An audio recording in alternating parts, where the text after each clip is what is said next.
राधे राधे मेरे प्यारे भाइयों बहनों माताओं व बंधुओं, संस्कार की बातें चैनल में आपका स्वागत है। बंधुओं, आज मैं आपको श्रवण करवाने जा रही हूँ वैकुंठ चतुर्दशी व्रत कथा पूर्ण पूजा विधि। बंधुओं, वैकुंठ चतुर्दशी कार्तिक मास के शुक्ल पक्ष की चतुर्दशी तिथि को आती है। इस दिन भगवान विष्णु और शिव का मिलन हुआ था, इसलिए इस दिन भगवान शिव और भगवान विष्णु की पूजा का विधान है। कहा जाता है जो इस दिन भगवान शिव और विष्णु जी की पूजा आराधना करते हैं उन्हें वैकुंठ लोक की प्राप्ति होती है।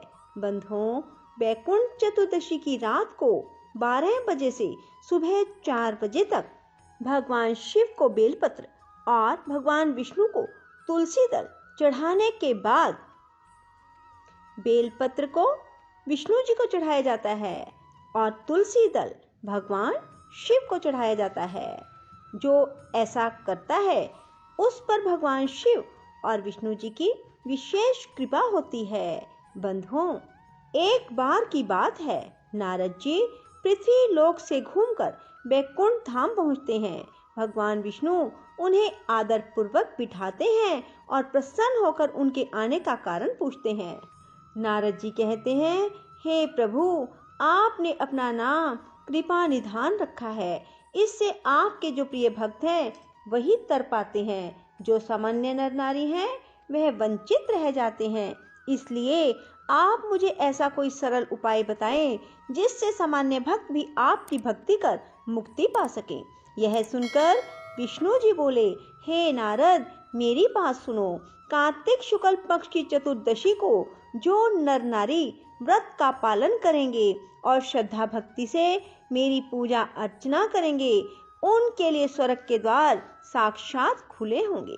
इसके बाद विष्णु जी जय विजय को बुलाते हैं और उन्हें कार्तिक चतुर्दशी को स्वर्ग के द्वार खुला रखने का आदेश देते हैं।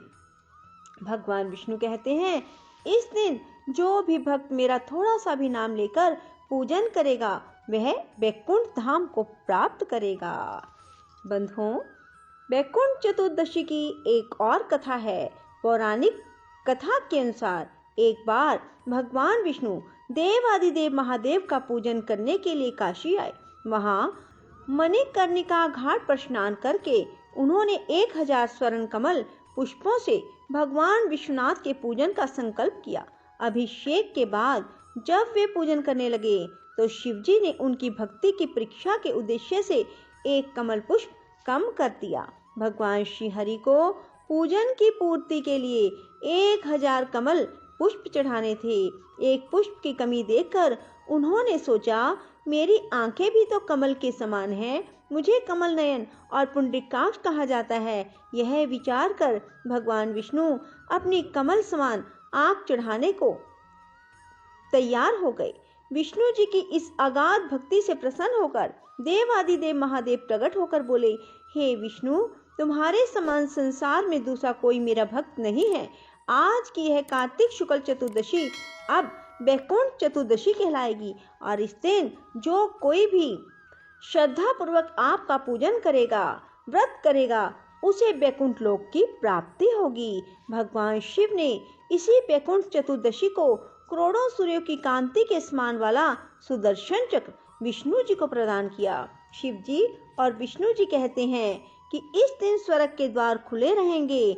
मृत्यु लोक में रहने वाला कोई भी व्यक्ति इस व्रत को करता है वह अपना स्थान वैकुंठ धाम में सुनिश्चित कर लेता है।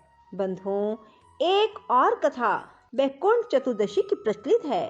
धनेश्वर नामक एक ब्राह्मण था जो बहुत बुरे कर्म करता था। उसके ऊपर कई पाप थे। एक दिन वह गोदावरी नदी में स्नान करने के लिए गया। उस दिन वैकुंठ चतुर्दशी थी। कई भक्तजन उस दिन पूजा अर्चना कर गोदावरी घाट पर आए। उस भीड़ में धनेश्वर भी उन सभी के साथ था। इस प्रकार उन श्रद्धालुओं के स्पर्श के कारण धनेश्वर को भी पुण्य मिला। जब उसकी मृत्यु हो गई तब उसे यमराज लेकर गए और नरक में भेज दिया। तब विष्णु भगवान ने कहा, यह बहुत पापी है, पर इसने वैकुंठ चतुर्दशी के दिन गोदावरी स्नान किया है, और श्रद्धालुओं के पुण्य के कारण इसके सभी पाप नष्ट हो गए, इसलिए इसे वैकुंठ धाम मिलेगा। अतः धनेश्वर को वैकुंठ धाम की प्राप्ति हुई। सो बंधुओं, वैकुंठ चतुर्दशी के दिन सभी को व्रत करना चाहिए और भगवान विष्णु की और शिव जी की पूजा आराधना करनी चाहिए। भगवान विष्णु के सहस्त्र नाम सुनने चाहिए और भगवान शिव के भी सहस्त्र नाम सुनने चाहिए। बंधुओं, कार्तिक चतुर्दशी के दिन आप क्या करें? कार्तिक चतुर्दशी के दिन सर्वप्रथम तीर्थ स्नान करें या फिर गंगा जल नहाने के जल में मिलाकर स्नान करें। इसके बाद राधा दामोदर या शालिग्राम तुलसी का पूजन करके पितरों के निमित्त तर्पण वासुपिंडी श्राद्ध करें। राधा दामोदर का पूजन सुहागिन स्त्रियों के लिए चिर सौभाग्यदायक होता है। तुलसी शालिग्राम का पूजन परिवार में सुख शांति समृद्धि के लिए किया जाता है। राधा दामोदर शालिग्राम तुलसी भगवान कार्तिकेय का पूजन करें। पितरों के निमित्त तर्पण वासुपिंडी श्राद्ध करने से सुख की प्राप्ति और उच्च वंश को आगे बढ़ाने वाला माना गया है। इस दिन पूर्वमुखी होकर श्री हरि व शिव जी का पूजन करना चाहिए। गाय के घी में केसर मिलाकर दीप जलाएं, चंदन की अगरबत्ती से पूजन करें और केसर चढ़ाएं। श्री हरि को कमल का पुष्प चढ़ाने से वे प्रसन्न होते हैं और पूजन के समय कमल पुष्प अर्पित करें और मखाने की खीर का भोग लगाएं। पूजन के बाद गाय को प्रसाद खिलाएं।